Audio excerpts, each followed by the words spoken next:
give everyone an update as to what it is that we're going to be playing. It will be Conquest, what you know, what you love from Battlefield.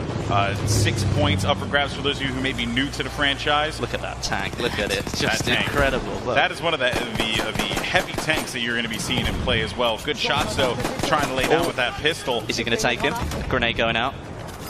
You can see the bolt action shots too, and also some of the variants that you're going to see a unique. Oh, gets him right in front, but that's going to be an assist. Fantastic. Something that you're going to see today is all the different weapons that are going to be available, and well, there are quite a lot of them we're going to get through today, and loads of different perspectives. So you'll get an all-round feel for Battlefield 1 in the Conquest game mode. Yeah, this is looking insane right now. This cinematic shot. Look at all the players running around. It's fantastic. Good stuff indeed. So continue to move forward, trying to go for that cheeky no-scope. Not going to find that one. But progress continuing on forward. Blue team currently, if I'm reading that screen correctly, has 2 points, working on A and E as well. They're leading 26-19 as well, which means they've got the upper hand so far. German Empire versus the United Kingdom. Look Airplane battle. Now, when I did the Battlefield 4 Showdown, one of my favorite things to capture were the airplane battles, right? And here we are yet again with the biplanes, something that I don't think... Got hung up there.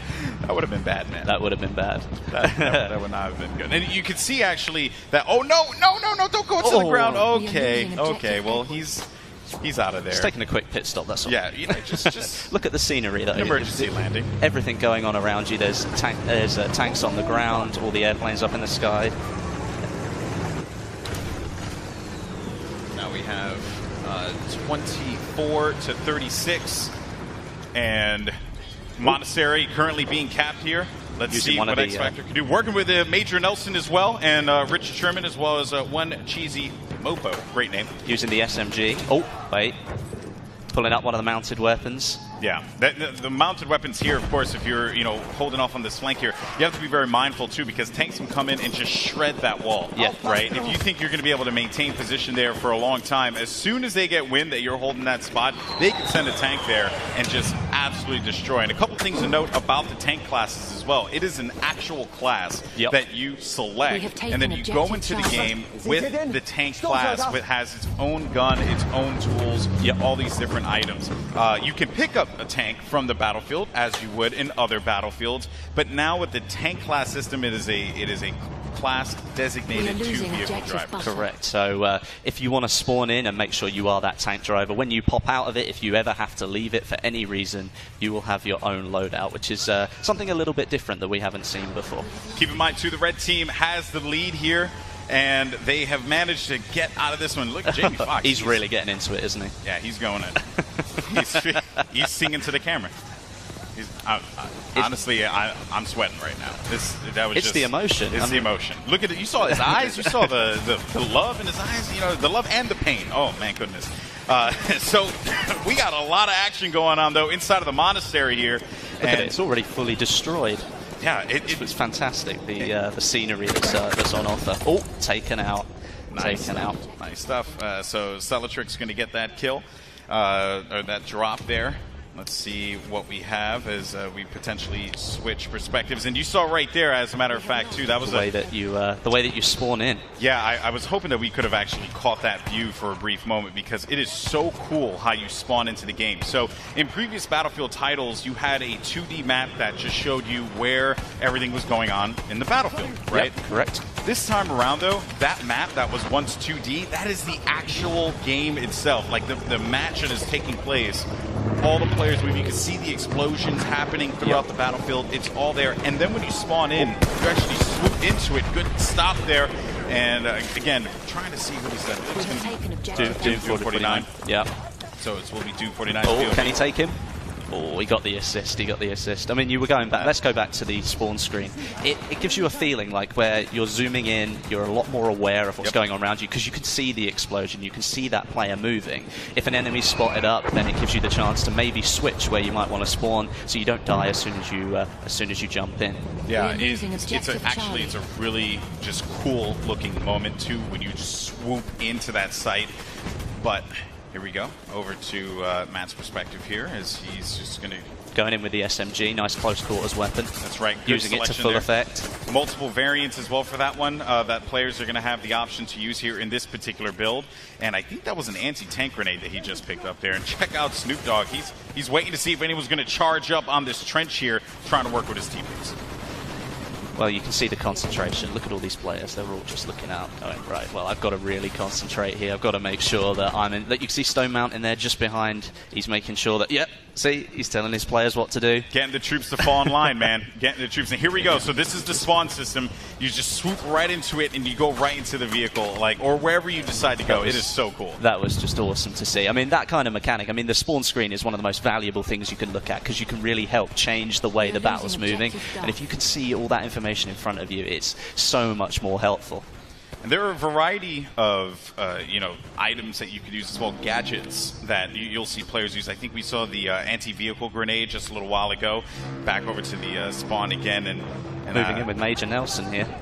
Yep, Major Nelson. See what he can do. Leading the troops. Actually, I believe this is Rival X. I think this is X Factor. You think it's X Factor? No offense to Larry. Love Larry to death. Good friend of mine. I just haven't seen Larry move like this in quite a while. So I don't know if that's Major Nelson. But here comes the airship, Westy.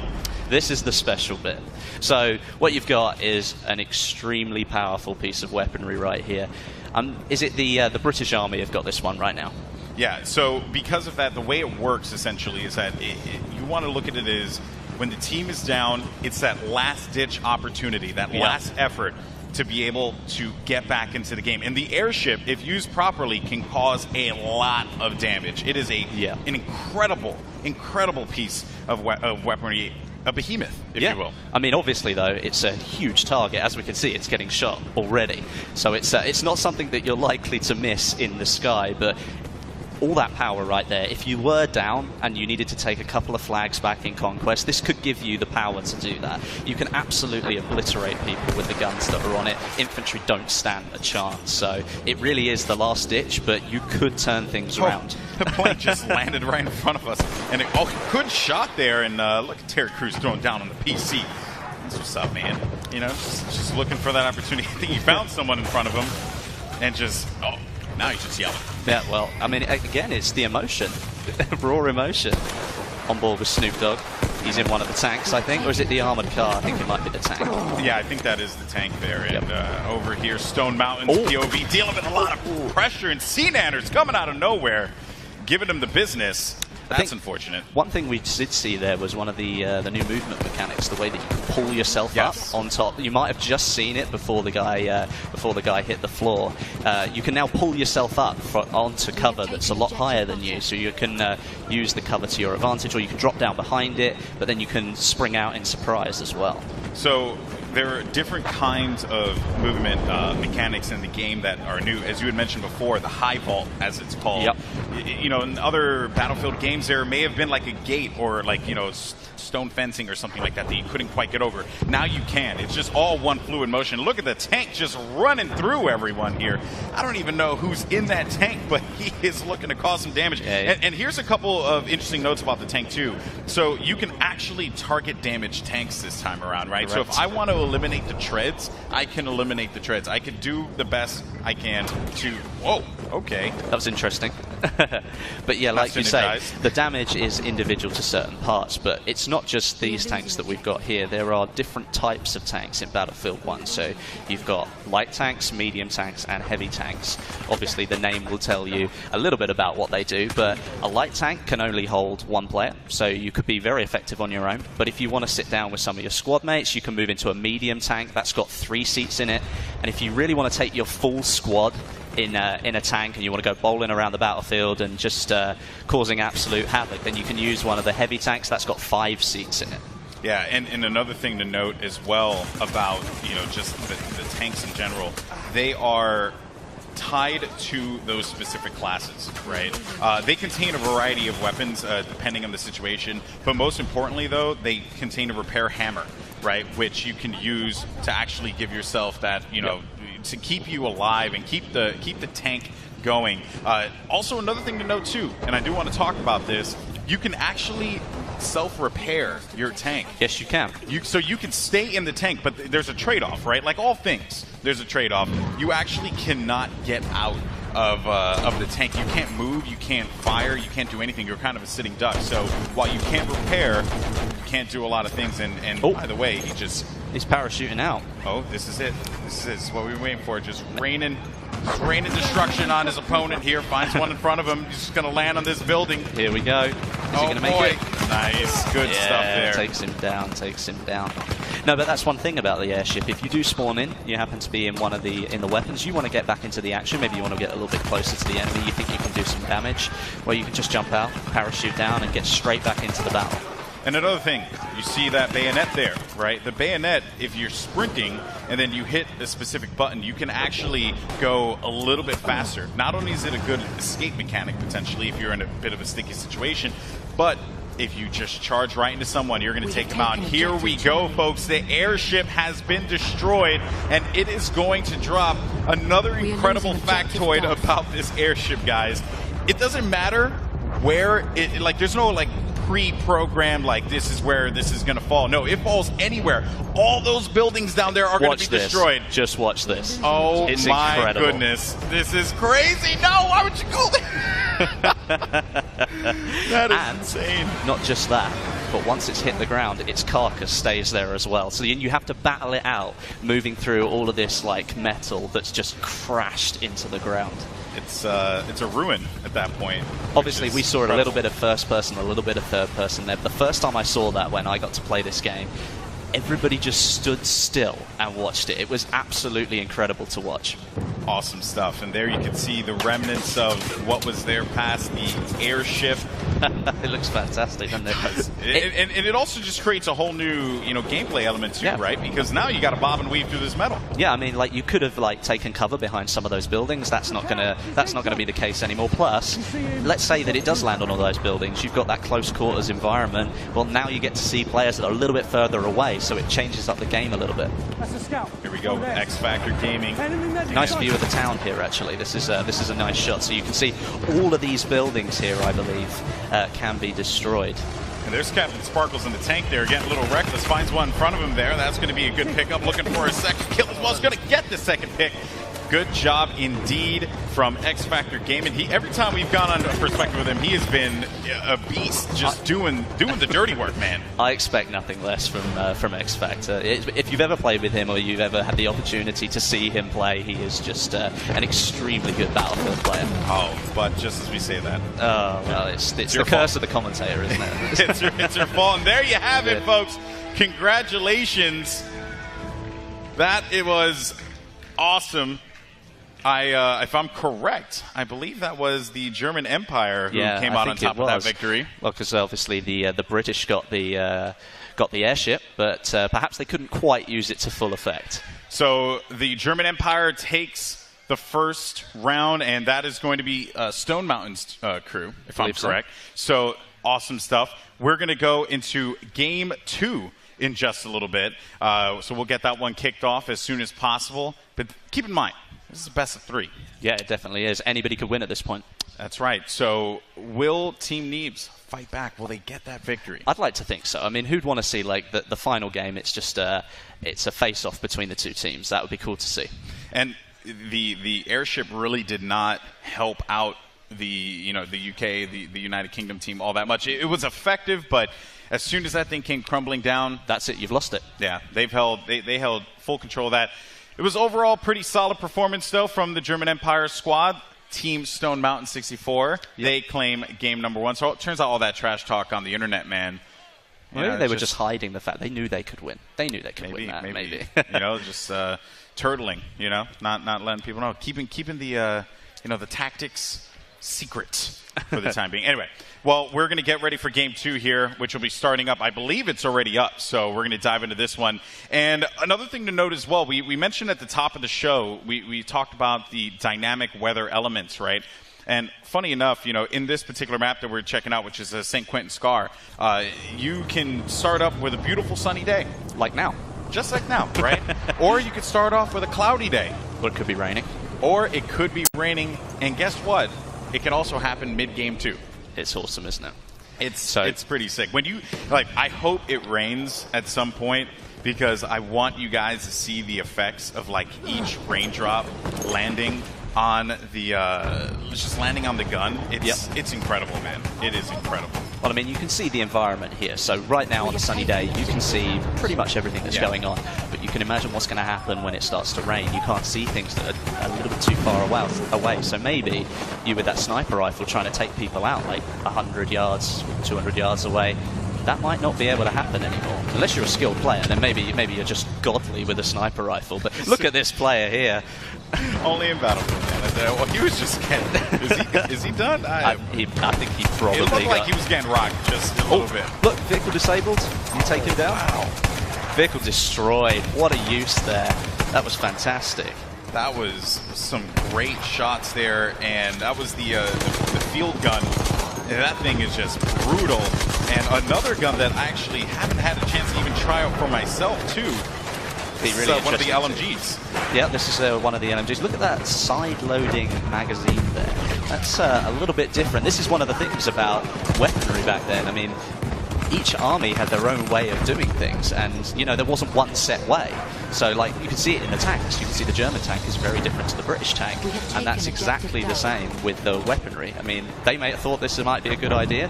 Other armies didn't think so.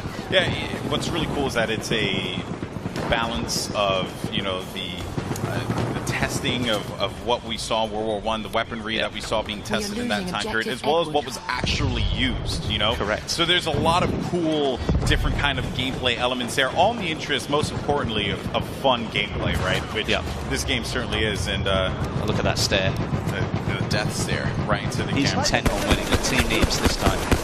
Team Neebs. All right. Well, let's see. Hopefully they could pull out the W here. Well, obviously we've seen a lot of weapons here so far. We've seen gadgets and things, but maybe people don't know all the weapons that are on offer. So, first of all, you've got semi-automatic rifles. You've also got SMGs, LMGs, shotguns, sniper rifles, and you've got some pistols in there as well. So there's a full set of weaponry, just like you'd expect from a Battlefield game. Yeah, we were talking about it before just a little bit. The gadgets, you're going to see anti-vehicle grenades for the assault, trip mines for the support, as well as ammo bags for the support. Correct. You're also going to see the medic bag and the revived syringe, which you may have caught a couple times in some of the videos for the medic position. And then you have the signal flare, which spots enemies for the sniper.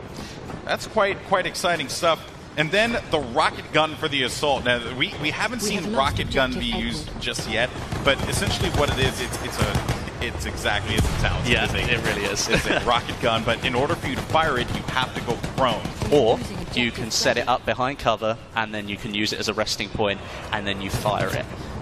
It really does have some extreme power behind it as well. So if you can use it effectively, you've got the opportunity to do some serious damage. And then the last thing I want to talk about are the anti-vehicle rounds from the sniper. And I actually had a chance to use these earlier when we were setting up the gameplay arena. And well, you can, as it says, you can do damage to vehicles with your sniper rifle, but you have to sacrifice your weapon, really, because you change and you move from firing normal rounds into using something that is purely designed to take down vehicles. Now, obviously, it's nowhere near as effective as the anti-tank grenade, but you've still got the opportunity as the scout class to just honing in on a gunfight there, but you have the opportunity to maybe help your team take down a vehicle. You could take it down if it had a little health left, but you still feel like you've actually got a chance in that fight between you, just one infantry player, and a massive tank.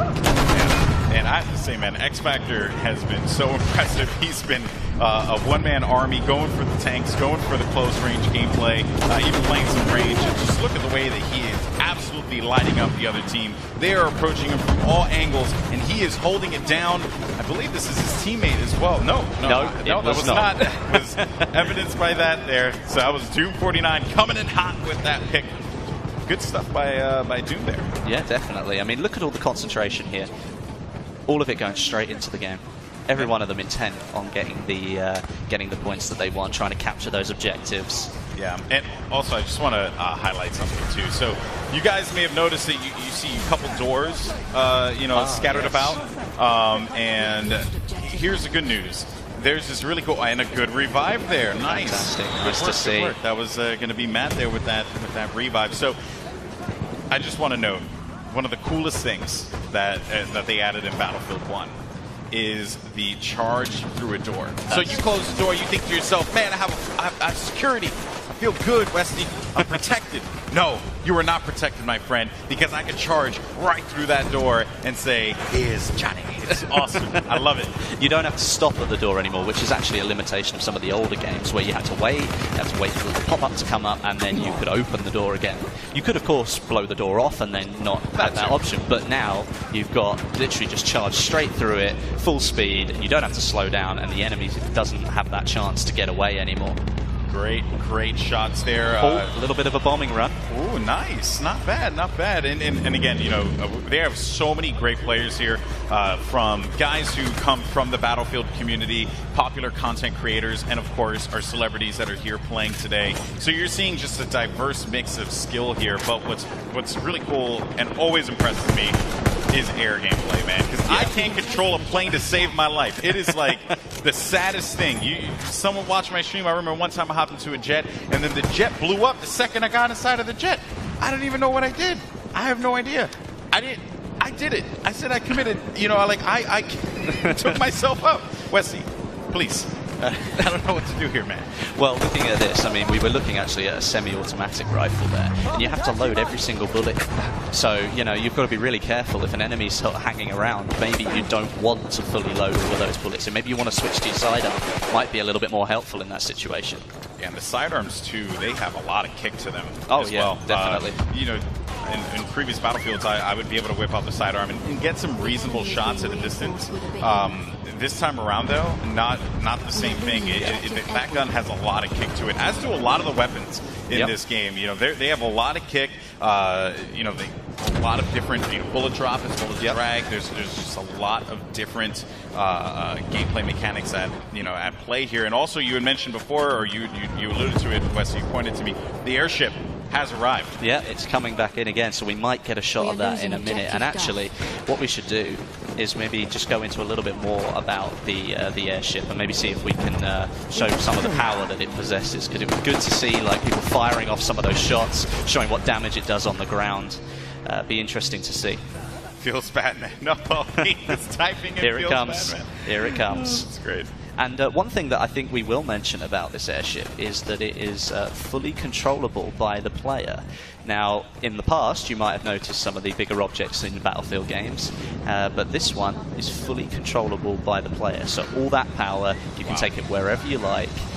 But obviously, it's a huge object in the sky. It's not like it can turn around in a couple of seconds, so if you want to go somewhere, you better pick that out in your head just as you start using it and then head for it. Don't change your mind, because it takes a long time for it to move around.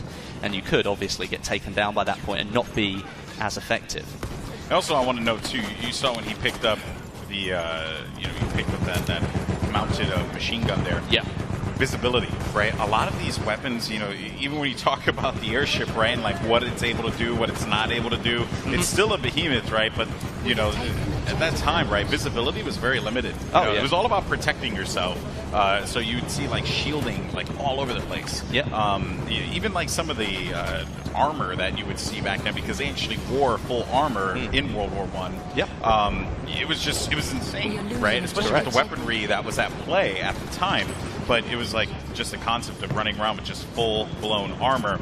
And even for those mounted machine guns, you see the just the visibility, the lack of visibility that you have. It's a trade-off for such a powerful weapon. Correct. I mean, that's something that you will know all the way through Battlefield 1. I mean, even looking at it here, you can see this tank's just pushing its way on through, but there are certain areas where you're like, right, well, I've got to try and get this tank out of a tiny little gap that I've got myself stuck in. It can't turn very quickly, it can't move very quickly, so you really need to be ready for the situation. You've got to learn how things really work. Like the semi-automatic rifles, for example. Once you fired all those shots, you've got to individually reload, where an SMG might be better because you just pull out the magazine and pop another one in, away you go. So there's all these different, like, sort of intricate little things here that will come into play. And I think that because it's still the Battlefield game that you know, but it's just a little bit different, and it's a little bit, I think it feels better. It's guys, I'm not even kidding. This game is like, Look at this. nuts. You see the top-mounted magazine there getting right in the way, like what you were saying. It's like people thought that was the best way to do things. We'll get it top-loaded so it's easier to fit a new magazine in. Oh, well, it's right in the middle of my face. So, no, it's just one of those things. Yeah. Now, of course, we have just an update to the score there. It seems like the German Empire is doing a really good job continuing to rack up points. We have just under, I believe, like 3 minutes or 4 minutes for this game before it concludes. And a great run here with the plane. Does a substantial amount of damage there, coming back in for another run. And there's a lot of things that we can cover about this game. You're even seeing it here, actually, when X Factor was looking at it. You can see that wherever there's an explosion, right? Oh, we goodness. got taken down. That's unfortunate. Big Star just ran him over. So, one thing to note, when a tank, explodes, right? When you shoot a shell into the ground, that ground now actually changes shape, right? It's fully deforming. Like you can just lower the ground a little bit to give yourself just a tad bit more cover. And now we're starting to see the rain come into play. So it started off as a beautiful sunny day in St. Quentin Scar, And now it's raining. Oh, but rain is beautiful in this game. Well, I mean, like we were saying, this changes visibility. And for people like pilots in the sky even, like, you're having to drive through rain now, maybe you haven't quite got the visibility on that other plane that you were looking to try and take down. Perhaps you need to change up your tactics, try and take people down on the ground instead. Here comes the rain, folks, and look at that sight. It's absolutely beautiful. I mean, look at all the background imagery as well. Look how far you can see. You can really see like the battle beyond what you're playing is going on in there as well. That's actually pretty cool. That was a good shot. Way to go, production team. Good job. Good job. The airship doesn't appear to have been damaged all that much. And again, it's the British Army that have got it. So they're doing quite a bit of damage. As a matter of fact, you see those gondolas there, right? They actually host mounted machine guns. Yeah. You can shoot down those gondolas individually. Yeah. They will come crashing down on the ground. So there's just like carnage everywhere. Level cap, though. Got shut down. If you've got an extreme, well, if you think you've got good aim and you want to take the sniper rifle, it is actually possible to kill the people sitting in those gondolas without taking it down. You can take them out from on the airship. Oh, look how much damage is being done now. Oh, it looks like it's about to go. Oh, Yeah. Or is it just the front? Is it coming down? It's coming down. I think it's coming down again. This is certainly not looking good for the airship. This was a UK airship here, and just the damage being done all the way in the distance. Look at that there, folks. All the way out there. This guy, Snowmount's nowhere near it, but it doesn't matter. Look at that. Just It's gone crashing completely in. down. Oh, man. But it comes down in a different position. It didn't come down there in the last game. The farmland, man. Yeah. Think about the farm. You've got a little bit jutting into some, like, the town area here, so you can see it's done some damage to the buildings, but it fell in a very different position, so it may not change that location as much as it did before. Yeah, before it was like smack dab in the middle, right? I mean, That was it was actually a very well placed one, considering I think the production team got a good shot with that one. Oh yeah, it was great. Oh, this guy's just biding his time because there's an enemy tank out here. And so he has the tank grenade. Yeah. Oh, he threw. I might have cancelled it. Yeah, he had to cancel. Something that you will notice, look at the weapons here. Because it's raining, you've actually got water falling on the weapon. You can see it there on the magazine quite clearly, that it rests on the weapon, so all the visuals are changing as the weather changes. So not only can you not see as far, but the weapon that you're looking at, it actually has got rain all over it, just like you would expect if it was raining and you were outside. Oh, gets the tracks. Oh, nice job there. Trying to get a pick here. Wiz Khalifa, though, is going to fall down, and that was going to be Gavin who picks up this stop. Look at that intense face right there. So intense. And here comes another bombing run and perspective from the plane. First, but that looks fantastic, doesn't it? Look, you can see all the movement in front there by the propellers. That's absolutely incredible. That nice. No! He hit the tree. Oh. I don't think he's quite got the power to get going again. No, He didn't. And it's just blown up, and there you go.